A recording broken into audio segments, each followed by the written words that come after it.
ఇవాళ సినిమా కబుర్లో మనం చంద్రమోహన్ గారి గురించి చెప్పుకుందాం. ఒక ఇంటర్వ్యూలో ఆయన మాట్లాడుతూ 50 ఏళ్లకు పైగా ఇండస్ట్రీలో నటుడిగా రాణించారు. తను ఒక లెజెండరీ హీరోయిన్ని అవమానించిన సంఘటన గురించి చెప్పారు. అదేంటంటే ఆయన సినిమారంగ ప్రవేశమే ఒక సూపర్ హిట్ మూవీతో జరిగింది. తనకంటూ ఒక ప్రత్యేక గుర్తింపు కూడా సొంతం చేసుకున్నారు నటుడు చంద్రమోహన్. హీరోగా, క్యారెక్టర్ ఆర్టిస్ట్గా వందల చిత్రాల్లో ఆయన నటించారు. 1996లో చంద్రమోహన్ బిఎన్ రెడ్డి దర్శకత్వంలో రంగుల రాట్నం సినిమాతో సినిమారంగ ప్రవేశం చేశారు. ఆ సినిమా సూపర్ హిట్ అయింది. తొలి చిత్రంతోనే నటనలో చంద్రమోహన్ అద్భుతమైన నటన చూపించాడు. ఆ సినిమా కూడా చాలా ప్రశంసలు అందుకుంది. ఇంకో విషయం ఏంటంటే చంద్రమోహన్కి ఈ సెంటిమెంట్ ఉంది, ఆమె హీరోయిన్ల గురించి సెంటిమెంట్. ఆయనతో ఎవరు నటిస్తే వాళ్ళు టాప్లోకి వెళ్ళిపోతారు అన్నమాట. హీరోయిన్లకు మంచి పేరు వచ్చేస్తుంది. ఆ రకమైన ప్రచారం చాలా జోరుగా సాగింది. ఆ రకంగా టాప్ హీరోయిన్లుగా ఎదిగిన వాళ్ళు వాణిశ్రీ, శ్రీదేవి, జయసుధ, విజయశాంతి, రాధ, ఇలా చాలామంది హీరోయిన్ల విషయంలో చంద్రమోహన్ సెంటిమెంట్ వర్కౌట్ అయింది కూడా. ఒక ఇంటర్వ్యూలో ఆయన మాట్లాడుతూ ఆ సెంటిమెంట్ నిజమే, కానీ చాలామంది హీరోయిన్ల విషయంలో అది ఎలా అద్భుతంగా జరిగిందో నాకు కూడా తెలియదు. హీరోయిన్లు నా దగ్గరికి వచ్చి మీతో నటించడం వల్లే స్టార్లు అయ్యామని చెప్పేవాళ్ళు అన్నారు. అయితే ప్రముఖ నటి అయిన వాణిశ్రీ విషయంలో జరిగిన ఒక సంఘటన కూడా చంద్రమోహన్ బయటపెట్టారు. రంగుల రాట్నం సినిమాలో వాణిశ్రీ హీరోయిన్గా నటించింది. అయితే ఆమెను హీరోయిన్గా ఎంపిక చేసుకునేందుకు ముందుగా చంద్రమోహన్ ఒప్పుకోలేదుట.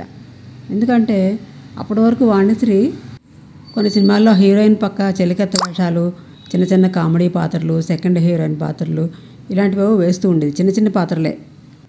దీంతో చెలికత్త వేషాలు వేసుకునే అమ్మాయి నాకు హీరోయిన్ ఏంటి అని ఆమెను మార్చేయండి అని చంద్రమోహన్ డైరెక్టర్ బిఎన్ రెడ్డి గారిని అడిగారట. ఆమె పక్క నటిస్తే తొలి సినిమాలోనే నాకు బ్యాడ్ నేమ్ వస్తుంది అన్నారట. అప్పుడు బిఎన్ రెడ్డి గారు ఇచ్చిన సమాధానం ఏంటంటే, వాణిశ్రీని తక్కువగా అంచనా వేయకు, తర్వాత కాలంలో ఆవిడే సినీ ఇండస్ట్రీలో చక్రం తిప్పుతుంది, ఏదో ఒకరోజు ఇండస్ట్రీని రూల్ చేస్తుంది చూడు అని బిఎన్ రెడ్డి చెప్పారట. అది విని ఆశ్చర్యపోయారట. తర్వాత కాలంలో చూస్తే వాణిశ్రీ స్టార్ హీరోయిన్ అయిపోయింది. బిఎన్ రెడ్డి గారు చెప్పిన మాటే నిజమైంది. ఇండస్ట్రీని 10 ఏళ్ల పాటు వాణిశ్రీ అగ్ర హీరోయిన్గా రాణించింది. బిఎన్ రెడ్డి మాటలే నిజమయ్యాయి. తన కెరీర్లో బెస్ట్ మూవీ ఏదంటే రంగుల రాట్నం సినిమా అని చెప్తారు చంద్రమోహన్. ఆ తర్వాత కూడా చాలా అద్భుతమైన సినిమాలు చేశారు. కాకపోతే రంగుల రాట్నం సినిమాలో నటించినప్పుడు చాలామంది ఆయన్ని ప్రశంసించారు.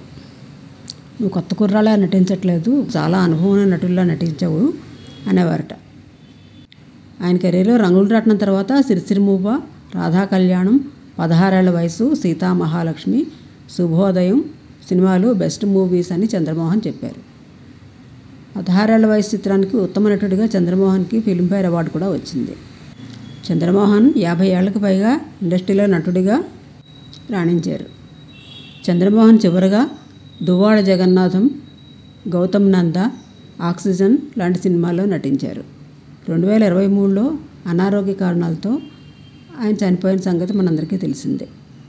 చంద్రమోహన్ కెరీర్లో ఆయన హీరోగా రాణించారు, సైడ్ ఆర్టిస్ట్గా, సెకండ్ హీరోగా, అన్నగా, తమ్ముడిగా, కామెడీ హీరోగా ఇలా చాలా పాత్రల్లో నటించారు ఆయన. ఈ వీడియో నచ్చినట్టయితే లైక్ చేయండి, సబ్స్క్రైబ్ చేయండి, షేర్ చేయండి, కామెంట్ చేయండి. మరో వీడియోతో మీ ముందుంటా.